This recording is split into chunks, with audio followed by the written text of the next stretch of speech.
Wind howls in my helmet. A blue fire stands up straight in a black iron bowl at my feet. I'm 2,000 feet in the air on a metal plate barely wider than my boots. Nothing below, no rungs, no beams, just a moving dark that looks like a storm without a sky. A sheet of paper is nailed to the rail with a crooked spike. My name is at the top in shaky red letters. The lines under it are rules, simple and wrong. Brush away the ash, trace the mark, give a drop of blood, turn the key, speak the name, keep the key, go down, do not look back. I don't want to read them again, but I do. My cut palm burns in my glove. The brass key in the slot under the bowl is warm, like it's alive. The wind screams. The platform hums like a tuning fork. Far away, under the dark, something turns over, like a sleeping animal that just heard its name. I whisper one word, the name at Rule 4 tastes like metal in my mouth. The blue fire leans toward me, tall and steady, like it's listening. The dark below ripples, a single ladder rung blinks into the world and hangs there, glowing faint and pale. Then another rung appears, then a short run of rungs, then a beam. The tower is rebuilding itself, one heartbeat at a time, coming back from nothing because I'm doing what the page tells me to do. I don't want to finish, but I want the ground more. I push the key home and twist. The bowl erupts. Blue light washes over my hands. The corners of the paper lift and flap. The iron jumps under my boots. Rungs slam down into the dark like a zipper pulling the world closed. A path is opening. This is where I should start down and never come back. But this isn't where my story starts. It starts 2 days earlier at a diner that smells like burnt coffee and syrup. I was at the corner booth, counting the few bills that were left of the week. Adrenaline always mattered more to me than steady work. Roofs, bridges, old towers no one cared about anymore. I'd post a climb now and then. Most got ignored. One got pulled down for safety. And that video is the one that found him. He slid into the booth without asking. A suit the colour of wet charcoal.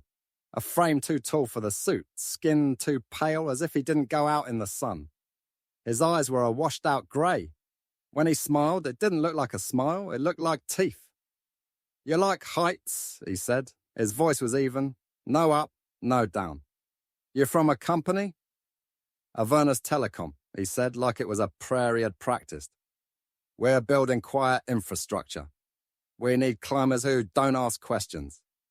He put a manila envelope on the sticky table. Inside was a simple contract. A glossy picture of a cell tower cut in the clouds, and a check that could pay my rent and wipe out 3 months of panic. Hazard pay, it said. Start time. Coordinates, no safety policies, no HR pages, no long rules. Just my name line, waiting. I should have walked, but I didn't. I took the pen. He held out his hand. It was cool and damp, like holding a bag of ice. He didn't blink, he didn't ask for more. He stood, slid out, and was gone. The bell on the door barely made a sound. The next morning, I drove past the last mailbox for miles. The road turned to gravel, then to weeds. The world flattened into brown fields and a thin blue horizon. The tower stood alone like a spear someone had thrown from the clouds and forgot to pull out. I parked by a gate that was open and a concrete pad with a shed that was locked. No truck, no crew, no foreman, just me and steel. I clipped in and started. Grab, step, pull. The rhythm comes fast when the ground falls away. At 200 feet, there was a torn orange vest snagged on a crossbar, stiff as dry bark. At 300, there was a white helmet cracked down the side like an egg. No name, no logo. At 500, the wind had teeth. At 1,000, the world turned into a map made of squares and lines, and the road was a grey thread. I told myself the vest and helmet meant nothing. People drop things. Wind rips at things. It happens. At 1800, every pull lit up a line of fire in my shoulders. I grinned anyway. The top was a small platform with a waist-high rail and an iron basin blackened by heat. The bowl looked old. The steel under it looked warped. Nailed to the rail was the page with my name and the rules written in a colour that should have been ink but wasn't. Hello, Paul. The amount written under it made my stomach fall. Not just a rough guess. The number was exact. The number only I knew. Avernus didn't just hire me. They had looked inside my life and measured what was broken. I looked down to steady myself and almost fell. The tower was gone. The lamb was gone.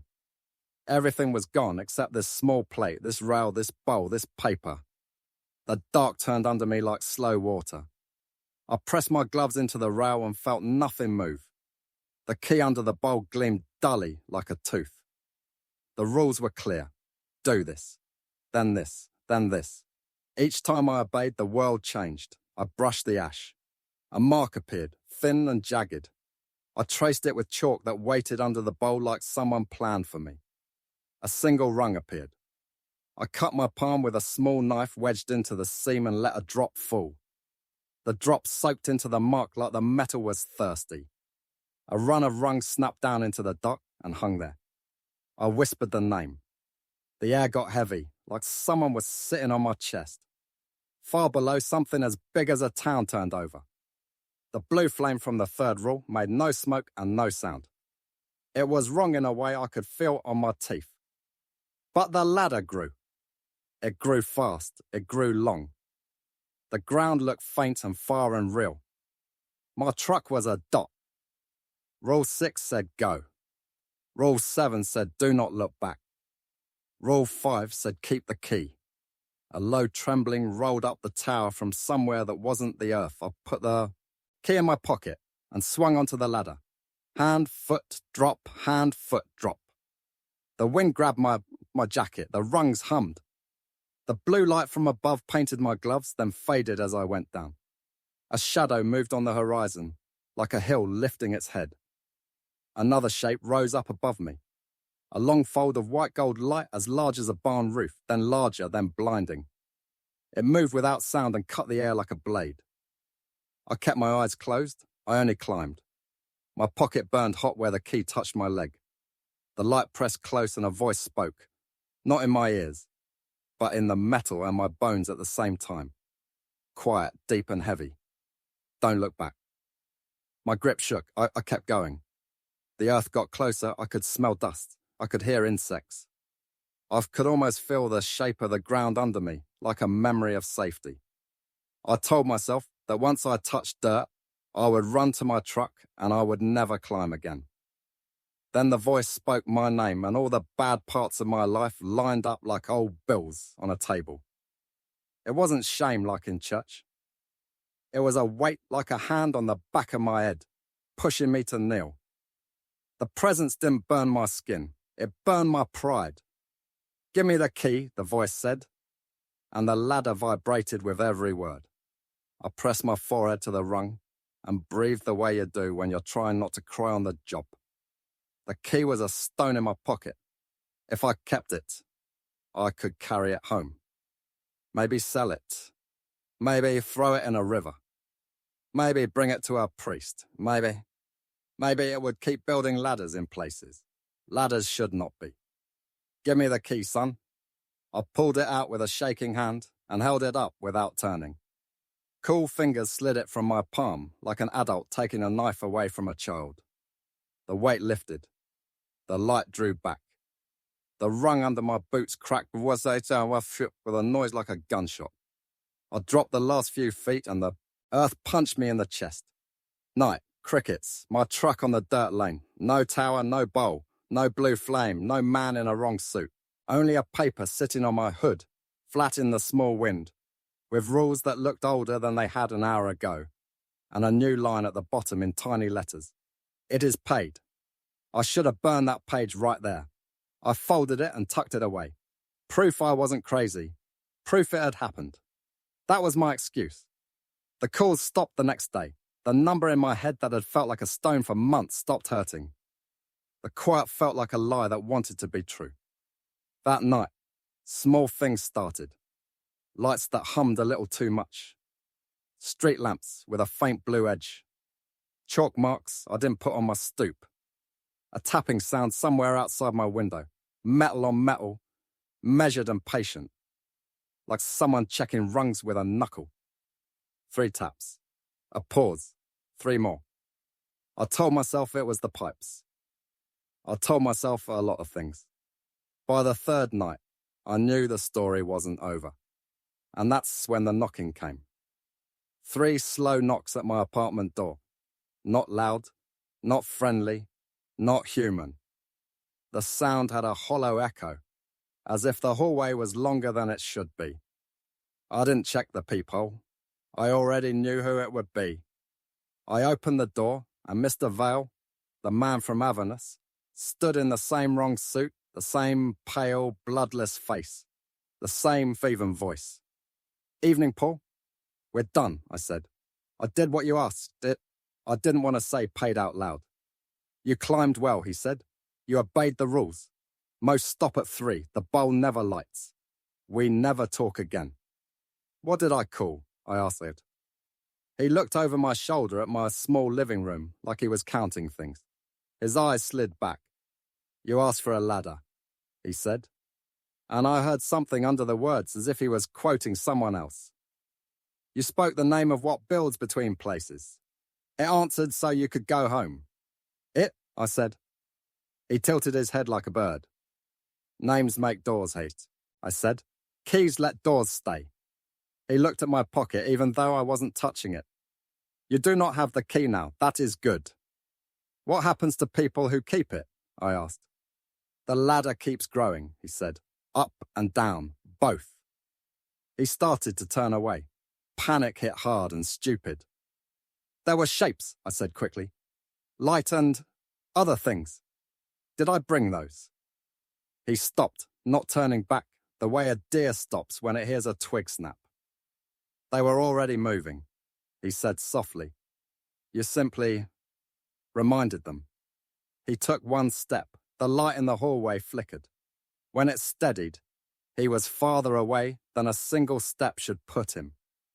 "Do not try to warn anyone," he added. "Why?" "Because the rules only work if you think you're alone." He looked almost sad when he said it. "And you aren't alone anymore." He left. The door eased shut. The quiet he dragged behind him was colder than the wind on the tower. I didn't sleep. The taps on the pipes came back. 3 taps, a pause. 3 taps, a pause. I finally got up at 3 a.m., opened the drawer where I had put the page, and unfolded it in the yellow light over my sink. The rules were the same. The letters looked older, the stain looked darker. A new line had formed under the tiny "It is paid," and "Return when you hear the rung." I stood there a long time with my hands on the counter. I should have thrown the page away. I should have called the police and told them, what?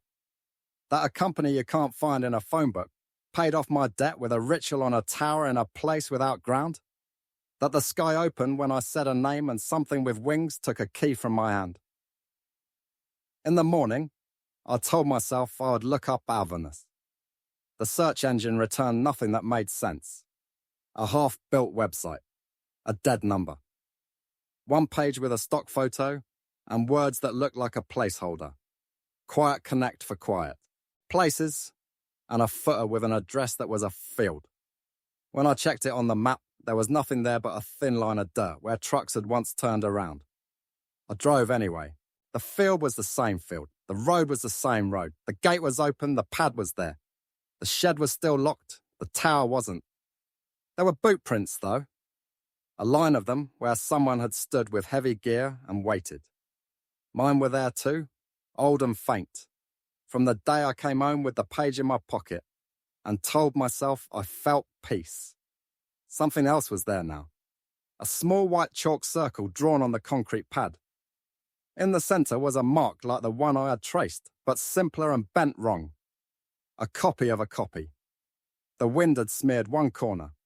Whoever drew it did not know what they were doing. There was a note under a rock held flat so the wind could not take it. If you're seeing this, call me.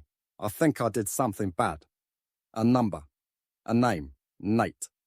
Under the name, 5 words. I found rules on top. I looked at the chalk circle again. No bowl, no page, no key. just a mark made by someone who wanted a door with no idea what was on the other side. I called the number. A woman answered, not a man. She sounded tired and scared. "You have the wrong number," she said, and hung up. I stared at the phone and didn't call back. If the rules only work if you think you're alone, what happens when you know you aren't? That night, the tapping moved closer. Not pipes, not the radiator. Metal on metal outside my bedroom window. 3 slow taps. Pause. 3 slow taps. Pause, like a patient teacher with a ruler. I opened the window. Nothing. Just the alley and the hum of a transformer up the block. The sky above the buildings had a faint blue smear around the moon. It looked like the light from the bowl had climbed up there and refused to go out. The next day, I bought a small scanner from a pawn shop. The kind lineman used to hear maintenance chatter, and sat with it on the kitchen table, turning the dial while I made coffee. It hissed and clicked and spit. T-static for an hour. Then very faint, a voice in a pattern that repeated, "Climber, key, down, do not look back," over and over. A pause, then more words like the echo of a rule read in wind. "Do not look back." The scanner died with a pop. The smell of hot plastic filled the kitchen. The coffee tasted like metal. I stopped sleeping again. On the 5th night, a message came to my phone without a number. It was a photo taken from eye up, looking down into moving dark. A small iron bowl sat in the center of a metal plate. A blue flame stood tall and thin. The paper nailed to the rail had a new title scrawled at the top in a quick hand. "Rules for the second climber." Under it, 2 lines. If someone below says your name, do not answer. If someone above asks for the key, do not give it. My throat closed. I knew what the first rule meant. I had said a name on a ladder just days ago. The second rule burned like a brand. I could still feel the call and taking the key from me. I hadn't looked back. I had obeyed. But that new rule told a different story, a story where the voice wasn't help. It was hunger. The photo vanished from my phone before I could save it. The room felt smaller. The window felt closer. I went to the drawer. I unfolded my page. Fresh words were at the bottom, so small they looked like hairline cracks at first. Not every light is rescue. Not every ladder is home. I folded the paper very carefully and put it back. I told myself to leave town. I told myself it would end if I went somewhere flat, somewhere with no towers taller than a street lamp. I packed a bag. I put the page in the bag. I grabbed my keys. The taps came from the hall this time, right outside my door. 3 taps. A pause. 3 taps. A pause. Then a voice, not Mr. Vales, younger, shaking. "Please," it said through the wood.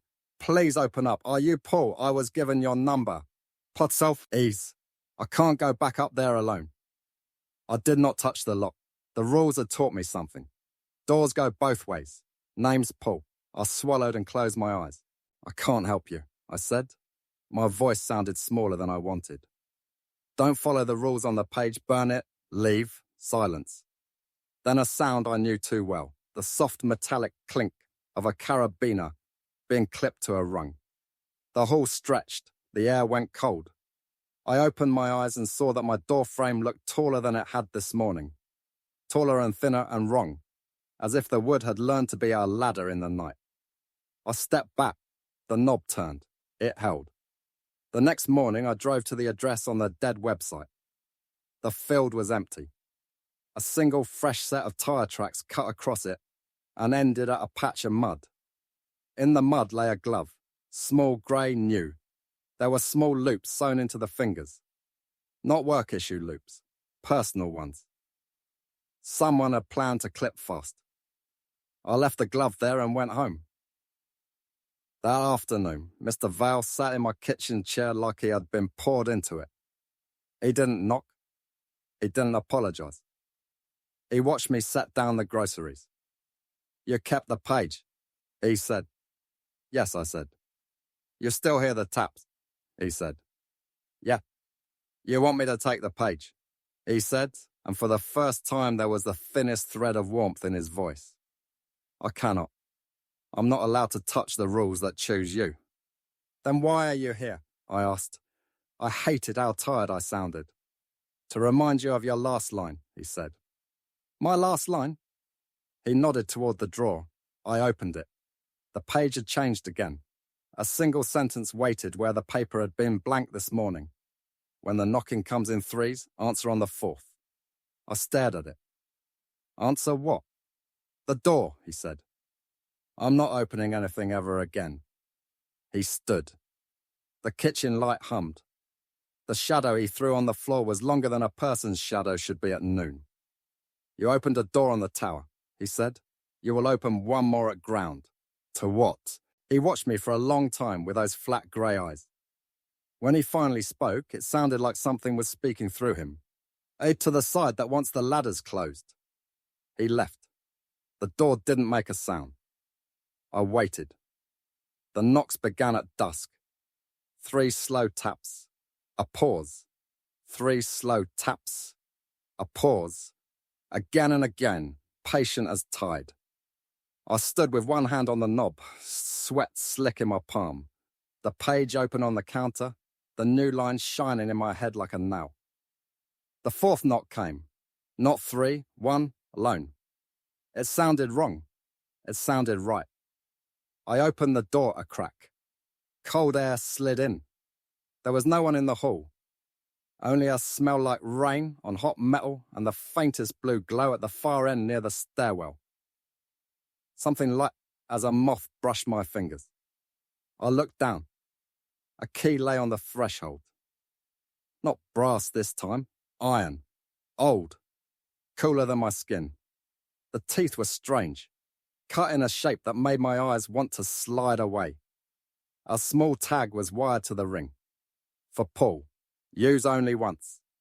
I picked it up. The hallway light buzzed. The glow at the stairwell winked out. I shut the door. I locked the door. I set the key on the table and did not touch it again. That night I dreamed a simple dream.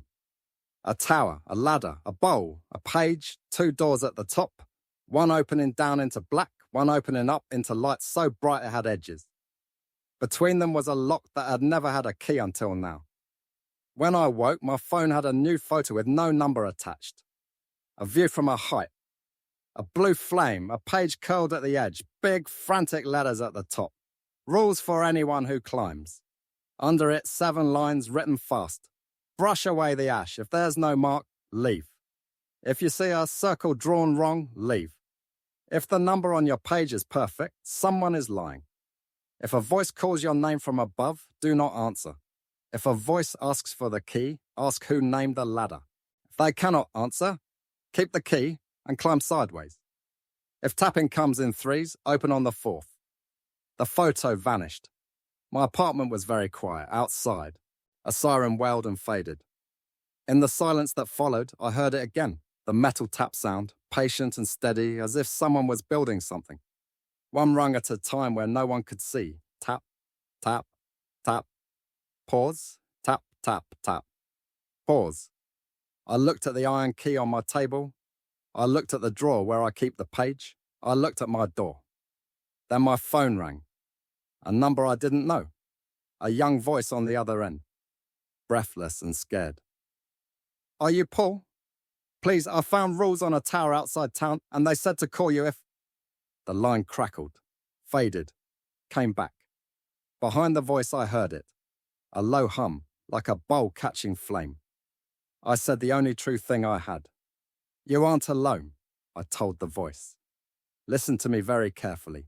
I'm going to give you a different set of rules. I held the iron key. It felt heavier now, colder. The page in my drawer shifted like it had taken a breath. In the hallway, something tapped 3 times. Paused. Tapped 3 more. Paused. Then came a single knock. Soft, careful, waiting. I walked to the door.